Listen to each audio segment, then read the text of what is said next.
Hey everyone, welcome back to another episode from Pro Engineering, and in this episode I get back home from a vacation. But in all honesty, the Blackfoot came with on that vacation, and it, as usual, was an absolute charm the entire time. As you can see, the lights are off because I do enjoy looking at the roll bar lights that I made, not to mention these LED headlights. The car used to have its original Tamiya headlights, but I felt it needed some more light. So let's make it a little bit brighter. And as you can see, the car, it's been cleaner. It's been dirtier. That's for sure. It's definitely been dirtier. But for some reason, when I go on vacation, usually to the beach, the Blackfoot or the King Blackfoot or the Monster Beetle are usually my go-to cars. I don't know why that is, but they do tend to come with. This car was driven quite heavily over the course of about a week, probably burning through about 20 or 25 batteries, and it's always a joy. So I'm going to clean this. You can go ahead and watch some footage of the truck driving around in Glass Beach. Glass Beach is kind of what it sounds like. It's a beach that used to be a city dump in Fort Bragg, California. And over the years, the remnants of whatever was dumped there up into the 1960s has been kind of battered by the waves. So all the leftovers from the incinerated garbage that was dumped in since the turn of the century till the 1960s has basically become polished sea glass. So it's a beautiful area. I definitely recommend it. And you'll notice in the photos there's not so much glass in the pictures, mainly because tourists steal it. So that's kind of unfortunate, but the good news is there's some nice driving over there, so please focus on that and to try and take in some of the sights because it was a beautiful area. I will be back hopefully with a clean Blackfoot. I wasn't actually going to show this because I didn't think it was this bad, but it turns out this car is quite dirty. Shocks are from an RC10T. No, they're just from an RC10. But either way, the car might need a bit of a scrubbing. So I'm just going to give it a rinse. I really don't usually clean the Blackfoot, or the King Blackfoot anyway, because I drive it quite often. So, I really don't care how dirty it is. But in this case here, we might have gone a little bit too far. So I'm going to give it a little bit of a spritz, and I'll be back.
icy, eh? A bit rough for it.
Well, I do hope you enjoyed that video. It wasn't too much crazy driving, but that's usually how I run this thing. The beach had this really weird surface in a number of the areas, and that has to do with the fact that it was at one time a city dump. So the area I was driving was quite rocky, but the rocks weren't actually rocks. So it was maybe not the best situation for the King Blackfoot, but it was still a nice area to explore. So you can see that it's a little bit cleaner here. The chassis has all been scrubbed, and the A-arms and the gearboxes and all that. A little bit shinier, a little cleaner. I also noticed that after about 20 plus years of driving this truck, the axle bearings and the front wheel bearings were completely worn out. So I did replace those with some brand new sealed units. This truck gets a lot of usage, and I think it's probably due for a complete overhaul just to make sure that everything is, operating properly. So I'm just plugging in some of these wires here. It gets a power source directly from the battery, and it also has brake lights directly from the Novak Duster speed control. So there we have it. And there it is, nice and shined up. The body usually stays pretty clean. This body's got a lot of miles on it. I really like the look of this thing overall. Anyway, that is about it. Just kind of a quick video. Hope you enjoyed that. I do have some things coming up here. You can see that Project Bandit is coming along nicely. The entire body has been sanded down and primed a couple of times and sanded down again, but I still have to work on some more of the damaged areas on this old body, but I think it'll come out real nice. I've also designed a brand new motor mount for the Blackfoot, the Aura V series here. In an earlier video, I did run my Blackfoot Project Mud Blaster at the skate park, and the motor mount disintegrated. I took the motor mount here off of my completely new build vintage Blackfoot, and you can see that the thing it's a disaster. So this is brand spanking new, installed 20 something years ago, and it's already in bad shape. My monster needle's broken. I've got this same gear reduction pinion on my Brat. It's broken. So these plates seem to be quite susceptible to, I would say heat, but my new build Blackfoot, that's kind of hard to believe. Anyway, so that's coming out also, and I've got a slew of other bits as well. So thank you so much for watching.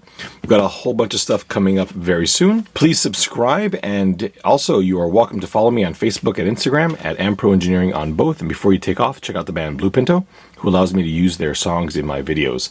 Links to both Blue Pinto's Facebook page and my Shapeways page are in the description, as well as the end credits. Thank you so much, and we'll see you next time.